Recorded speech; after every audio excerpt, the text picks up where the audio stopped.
Mapagpalang araw po sa ating lahat. Ako po si Emmanuel O. Alejandre at ito pong aking daily devotion para sa ngayong February 3. And for today, we are going to tackle the question of pumirma ka na ba para sa iyong kaligtasan? And this relates to the topic of the body of Christ.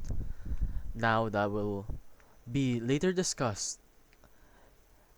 First, we would like to read upon the verses of Romans chapter 12 verses 4 to 5 that states, "For just as each of us has one body with many members, and these members do not all have the same function, so in Christ we, though many, form one body, and each member belongs to all others."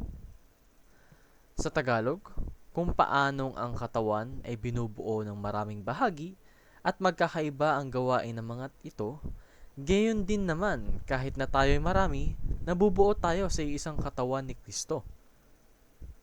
At tayong lahat ay bahagi ng isa't isa. So, this relates to the body of Christ. We are collectively the body of Christ.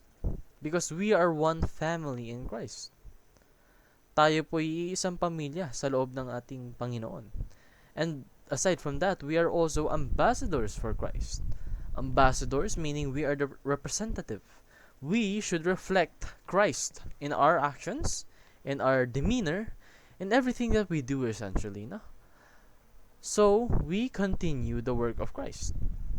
Tayong mga Christians, us who put our faith in God, have this duty to oversee His objective, to go towards His will for His glory. So, treat others as you would treat your own body. Kasi, essentially, we are all one body nga, di ba?